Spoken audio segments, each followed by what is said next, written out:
തീർച്ചയായിട്ടും മോദി സർക്കാരിൻ്റെ രണ്ട് തരത്തിലുള്ള വികസന പ്രവർത്തനങ്ങൾ കേരളത്തിലെ ജനങ്ങൾക്ക് ലഭിച്ചിട്ടുണ്ട്. ഒന്ന്, കേരളത്തിലെ അടിസ്ഥാന സൗകര്യ വികസനത്തിൽ മോദി സർക്കാർ ചെയ്ത നിരവധി പദ്ധതികൾ. ഏറ്റവും വലിയ കേരളത്തിന് മോദി സർക്കാരിൻ്റെ സമ്മാനമായിട്ട് ലഭിച്ചത് കാസർഗോഡ് മുതൽ തിരുവനന്തപുരം വരെയുള്ള ദേശീയപാതയുടെ വികസനം. 65,000 കോടി രൂപ ചെലവഴിച്ചുകൊണ്ടാണ് ആ ദേശീയപാതയുടെ വികസനം നടക്കുന്നത്. അതുപോലെ തന്നെ നിലവിലുള്ള വാളയാർ മുതൽ എടപ്പള്ളി വരെയുള്ള ദേശീയപാതയിലെ കുതിരാൻ തുരങ്കമടക്കമുള്ള അവയുടെ നിർമ്മാണം പൂർത്തീകരിക്കൽ. അങ്ങനെ കേരളത്തിൻ്റെ അടിസ്ഥാന സൗകര്യ വികസനത്തിൽ മോദി സർക്കാർ കേരളത്തിനെ കൈയയച്ച് സഹായിച്ചിട്ടുണ്ട്. ആലപ്പുഴ കൊല്ലം ബൈപ്പാസുകളുടെ പൂർത്തീകരണം, ഇത്തരത്തിൽ നിരവധി നേട്ടങ്ങൾ മോദി സർക്കാരിൻ്റേതായിട്ട് കേരളത്തിൽ എടുത്തു കാണിക്കാൻ ഉണ്ട്. പാലക്കാടിനെ സംബന്ധിച്ചോളം പാലക്കാടിന് വളരെ അഭിമാനകരമായിട്ടുള്ള ഒരു കൈനീട്ടമായിട്ട് മോദി സർക്കാർ ആദ്യം തന്നെ നൽകിയത് പാലക്കാടിന് IIT നൽകിക്കൊണ്ടാണ്. കേരളത്തിൻ്റെ നിരവധി കാലത്തെ ആവശ്യമായിരുന്നു കേരളത്തിന് ഒരു IIT എന്നുള്ളത്. മോദി സർക്കാർ അധികാരത്തിൽ വന്ന സമയത്ത് ആദ്യ ബഡ്ജറ്റിൽ നമുക്ക് പാലക്കാടിന് IIT നൽകി. അതുപോലെ തന്നെ ഇപ്പോൾ മലയോര മേഖലകളെ കേന്ദ്രീകരിച്ചുകൊണ്ടുള്ള ഗ്രീൻഫീൽഡ് ഹൈവേകൾ, അത് കോഴിക്കോട് പാലക്കാട് ജില്ലകളെ ബന്ധിപ്പിച്ചുകൊണ്ടുള്ള ഗ്രീൻഫീൽഡ് ഹൈവേയുടെ നിർമ്മാണം ആരംഭിക്കാൻ പോകുന്നു. അങ്ങനെ നിരവധി നേട്ടങ്ങൾ അടിസ്ഥാന സൗകര്യ മേഖലയിൽ മോദി സർക്കാർ കേരളത്തിന് നൽകിയിട്ടുണ്ട്. വ്യക്തിപരമായിട്ടുള്ള ആനുകൂല്യങ്ങളെ സംബന്ധിച്ച് നോക്കുകയാണെങ്കിൽ മോദി സർക്കാരിൻ്റെ വിവിധ ജനക്ഷേമകരമായിട്ടുള്ള പദ്ധതികളുടെ ലക്ഷക്കണക്കിന് ഗുണഭോക്താക്കൾ കേരളത്തിൽ, ഏകദേശം 1 കോടിയോളം ഗുണഭോക്താക്കൾ കേരളത്തിലെ വിവിധ ജില്ലകളിലായിട്ടുണ്ട്. ഇതെല്ലാം ഈ രാജ്യത്തെ ഒരു ഗവൺമെൻറ്റും നൽകാത്ത നേരിട്ട് ഗുണഭോക്താക്കൾക്ക് ലഭിക്കുന്ന ആനുകൂല്യങ്ങളാണ് കേരളത്തിലെ ജനങ്ങളെ സംബന്ധിച്ചോളം ലഭിച്ചിരിക്കുന്നത്.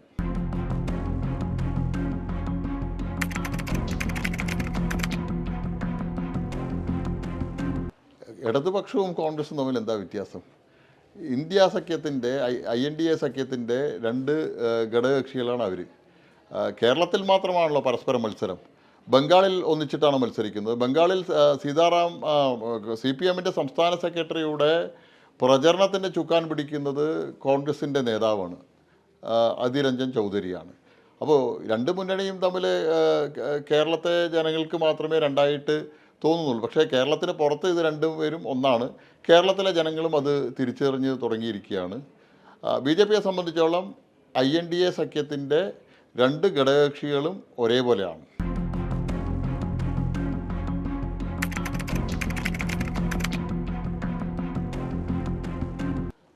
എന്തിനാണ് രാഹുൽ ഗാന്ധിക്കെതിരായിട്ട് CPIയുടെ സ്ഥാനാർത്ഥി എന്നാണ് ഞങ്ങൾ ആലോചിക്കുന്നത്. CPIയുടെ നേതാവ് രാജിയും രാഹുൽ ഗാന്ധിയും കൈകോർത്ത് പിടിച്ചു നിന്നുകൊണ്ടാണ് നരേന്ദ്രമോദിക്കെതിരായിട്ടും NDAക്കെതിരായിട്ടുള്ള സഖ്യരൂപീകരണം നടത്തിയത്. ആ 2 പേരും പരസ്പരം വയനാട്ടിൽ വന്ന് മത്സരിക്കുക എന്നുള്ളത് വളരെ വിചിത്രമായിട്ടുള്ള കാര്യമാണ്. കേരളത്തിലെ ജനങ്ങൾ ഇതെല്ലാം കാണുന്നുണ്ട്. കേരളം വിട്ടാൽ ഡൽഹിയിൽ എത്തിക്കഴിഞ്ഞാൽ കൈകോർത്ത് പിടിക്കുകയും കേരളത്തിൽ വന്നാൽ പരസ്പരം മുഖം തിരിഞ്ഞു നിൽക്കുന്നതെല്ലാം മനസ്സിലാക്കാനുള്ള സാമാന്യ ബുദ്ധി കേരളത്തിലെ ജനങ്ങൾക്കുണ്ട്. അത് ഈ തെരഞ്ഞെടുപ്പിൽ തീർച്ചയായിട്ടും കേരളത്തിലെ ജനങ്ങൾ ബാലറ്റിലൂടെ അതിന് മറുപടി നൽകും.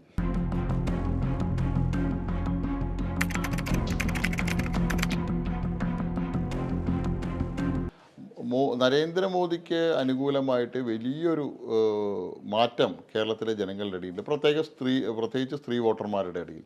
അവർ മോദിജിയെ ഈ രാജ്യത്തിൻ്റെ രക്ഷകനായിട്ട്, സ്ത്രീ സമൂഹത്തിൻ്റെ രക്ഷകനായിട്ടാണ് കാണുന്നത്. പാർലമെൻറ്റിൽ കൊണ്ടുവന്ന ബില്ല്, സ്ത്രീ സംവരണ ബില്ലെല്ലാം 33% സംവരണം ഏർപ്പെടുത്തിയിട്ടുള്ള ബില്ലും, അതുപോലെ തന്നെ മുസ്ലിം വനിതകൾക്കിടയിൽ മുത്തലാഖ് നിർത്തലാക്കിയിട്ടുള്ള ബില്ലുമെല്ലാം വലിയ ചലനങ്ങൾ കേരളത്തിലുണ്ടാക്കിയിട്ടുണ്ട്. കേരളത്തിലെ ജനങ്ങൾ എന്തെങ്കിലും തരത്തിലുള്ള വികസനം ചെയ്യാൻ കഴിയുന്നത് മോദിക്കാണെന്ന് തിരിച്ചറിഞ്ഞിട്ടുണ്ട്.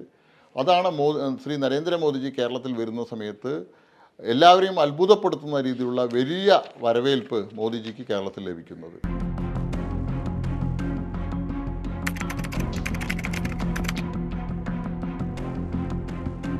കോൺഗ്രസിനെയും CPMനെയും സംബന്ധിച്ചോളം പ്രകടന പത്രികയിൽ പറയുന്ന കാര്യങ്ങൾ കേവലം പ്രകടന പത്രികയിൽ മാത്രം ഒതുങ്ങി നിൽക്കുന്ന കാര്യങ്ങളാണ്, വെറും വാഗ്ദാനങ്ങൾ മാത്രമാണ്. പക്ഷേ ഭാരതീയ ജനതാ പാർട്ടിയും ഭാരതീയ ജനതാ പാർട്ടിയുടെ ആദ്യ രൂപമായിട്ടുള്ള ജനസംഘത്തിനെ സംബന്ധിച്ചോളം പ്രകടന പത്രികയിൽ ജനങ്ങൾക്ക് നൽകുന്ന വാഗ്ദാനങ്ങൾ നടപ്പാക്കാനുള്ളതാണ്.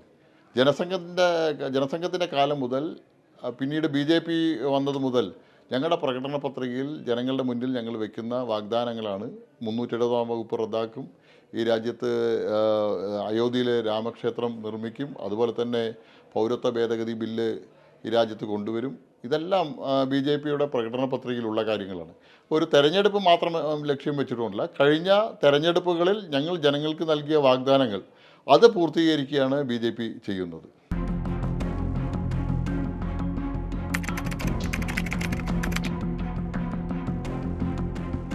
കേരളത്തിൽ ED നടപടിയെടുത്തില്ലെങ്കിൽ കോൺഗ്രസിനെ സംബന്ധിച്ചോളം ED കഴിവുകെട്ട അല്ലെങ്കിൽ ഒന്നിനും പറ്റാത്ത വകുപ്പാണെന്നും കേരളത്തിന് പുറത്ത് അഴിമതിക്കാരായിട്ടുള്ള ആളുകളെ ED പിടിച്ചാൽ അത് BJPയുടെ മറ്റ് രാഷ്ട്രീയ എതിരാളികളെ ഒതുക്കാനുള്ള ഉപകരണമാണ് ED എന്നുള്ള ആ പറയലൊന്നും കേരളത്തിലെ ജനങ്ങളുടെ മുന്നിൽ വിലപ്പോവില്ല. CPMൻ്റെയും കോൺഗ്രസിൻ്റെയും അഴിമതിക്കാരായിട്ടുള്ള നേതാക്കന്മാർക്കെതിരായിട്ട് ഇവരെന്തെല്ലാം ബഹളമുണ്ടാക്കിയാലും എന്തെല്ലാം ഒച്ചപ്പാടുണ്ടാക്കിയാലും അന്വേഷണം നടക്കും. അതിൽ നിയമാനുസൃതമായിട്ടുള്ള നടപടിയുമായിട്ട് EDയും മറ്റ് അന്വേഷണ ഏജൻസികളും പോകും.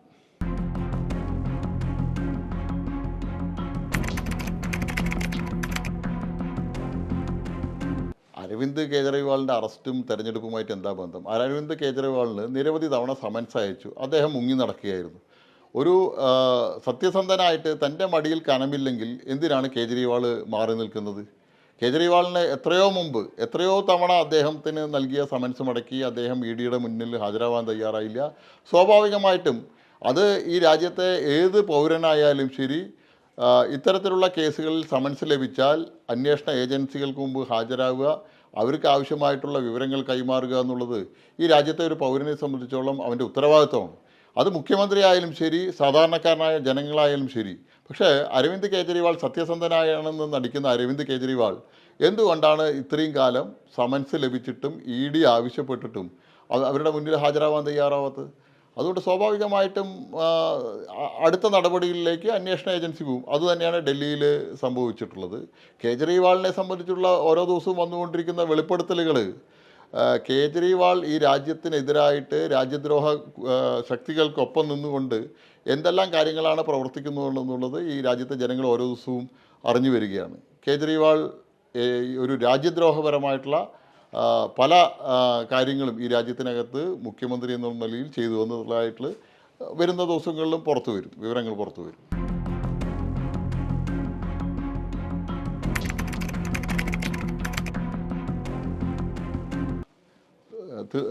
നിങ്ങൾ പാർലമെൻറ്റിലും മറ്റുമൊക്കെ നൽകിയ മറുപടികൾ ശ്രദ്ധിച്ചല്ലോ. കേരളത്തിലെ MP-മാരുടെ ചോദ്യത്തിന് ഉത്തരമായിട്ട് കേന്ദ്ര ധനകാര്യ വകുപ്പ് മന്ത്രി നൽകിയ മറുപടി ശ്രദ്ധിച്ചിട്ടുണ്ടാവും. കേരളത്തെ ഇത്രയേറെ സഹായിച്ച ഒരു കേന്ദ്ര സർക്കാർ ഇതിനു മുമ്പ് ഉണ്ടായിട്ടില്ല.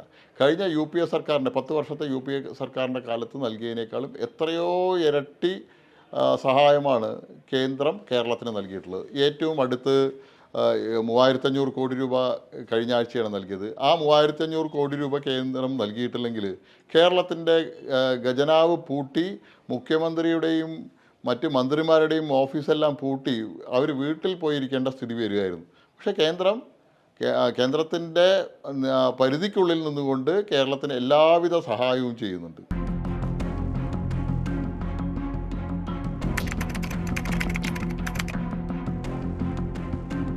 ഷാഫി പറമ്പിൽ CPM സ്പോൺസേഡ് സ്ഥാനാർത്ഥിയായിരുന്നല്ലോ കഴിഞ്ഞ ലോക്സഭയിൽ.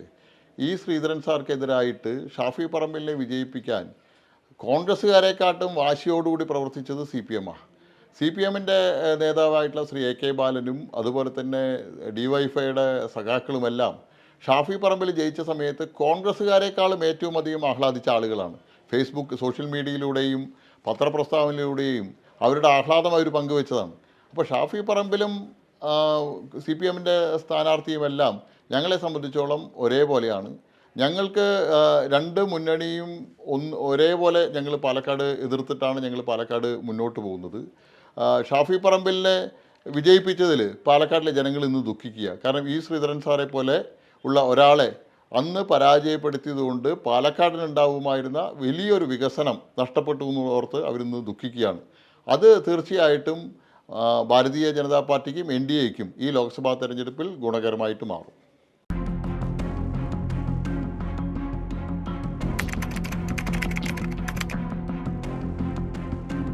കഴിഞ്ഞ നിയമസഭാ തെരഞ്ഞെടുപ്പ് സമയത്ത് പിണറായി സർക്കാർ കിറ്റ് കൊടുത്തത് വോട്ടിന് വേണ്ടിയിട്ടായിരുന്നു. പിണറായി സർക്കാരിന് ഇടതുപക്ഷത്തിനും കോൺഗ്രസിനും തെരഞ്ഞെടുപ്പ് സമയത്ത് എന്ത് വേണമെങ്കിലും ചെയ്യാം. അവർക്ക് കിറ്റ് കൊടുക്കാം, മറ്റ് ആനുകൂല്യങ്ങൾ വിതരണം ചെയ്യാം. ഇപ്പോൾ 6 മാസമായിട്ട് നൽകാത്ത ക്ഷേമ പെൻഷനിൽ ഒരു ഗഡു തെരഞ്ഞെടുപ്പ് പ്രഖ്യാപിച്ച സമയത്ത് കൊടുക്കാൻ ആരംഭിച്ചിരിക്കുന്നു. ഇത് തെരഞ്ഞെടുപ്പ് ലക്ഷ്യമാക്കിയിട്ടാണോ? ഭാരതീയ ജനതാ പാർട്ടിയും എൻ ഡി എ സർക്കാരും കേന്ദ്ര സർക്കാരും ഇത്തരത്തിൽ ജനക്ഷേമകരമായിട്ടുള്ള പദ്ധതികൾ കഴിഞ്ഞ 10 വർഷക്കാലമായിട്ട് നടന്നു വരുന്നുണ്ട്. ഭാരത് റൈസ് പ്രഖ്യാപിച്ചിട്ട് തെരഞ്ഞെടുപ്പിന് മുമ്പൊന്നുമല്ലല്ലോ പ്രഖ്യാപിച്ചത്. ഭാരത് റൈസ് പ്രഖ്യാപിച്ചിട്ട് എത്രയോ കാലമായി. ഭാരത് റൈസിൻ്റെ വിപണനം കേരളത്തിൽ ആരംഭിച്ചിട്ട് ഇപ്പോൾ 2 മാസക്കാലത്തോളമായി. സപ്ലൈകോയിൽ അരിയില്ല, സപ്ലൈകോയിൽ നിത്യോപയോഗ സാധനങ്ങളില്ല. സ്വാഭാവികമായിട്ടും ജനങ്ങൾക്ക് ഒരു കൈത്താങ്ങായിട്ട് കേന്ദ്ര സർക്കാർ വന്നത് കേരളത്തിലെ ജനങ്ങൾ സ്വാഗതം ചെയ്യുക തന്നെ ചെയ്യും.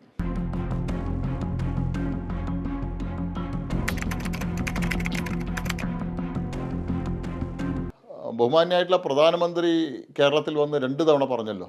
ഇത്തവണ കേരളത്തിൽ രണ്ടക്കത്തിൽ കൂടുതൽ സീറ്റുകൾ ഭാരതീയ ജനതാ പാർട്ടി പിടിക്കും, എൻ ഡി എ സഖ്യത്തിന് ലഭിക്കും എന്നുള്ളത് അദ്ദേഹം പറഞ്ഞു. അദ്ദേഹം വെറും വാക്ക് പറയുന്ന ആളല്ല. അദ്ദേഹം പറഞ്ഞതിന് പിന്നിൽ വളരെ അതിന് പിന്തുണ നൽകുന്ന നിരവധി കാര്യങ്ങൾ കേരളത്തിലുണ്ടായിട്ടുണ്ട്. കേരളത്തിലെ അദ്ദേഹത്തിന് ലഭിച്ച സ്വീകരണം, കേരളത്തിലെ ജനങ്ങളുടെ ഇടയിൽ പ്രധാനമന്ത്രിക്ക് അനുകൂലമായിട്ടുള്ള മനോഭാവം, ഇതെല്ലാം കണ്ടുകൊണ്ടാണ് അദ്ദേഹം ഇത് പറയാൻ കാരണം.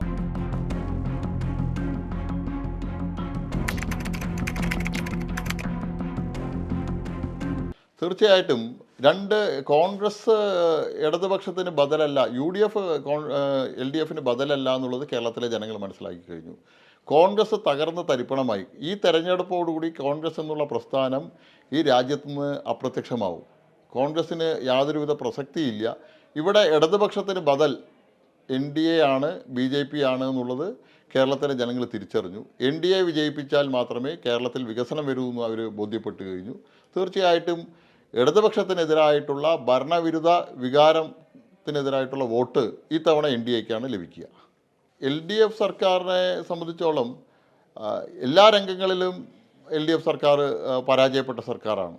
പിണറായി സർക്കാരിനെ പോലെ ഇത്രയേറെ കേരളത്തിൻ്റെ ചരിത്രത്തിൽ പരാജയപ്പെട്ട, കേരളത്തിലെ ജനങ്ങൾക്ക് ശാപമായി മാറിയ ഒരു സർക്കാരില്ല.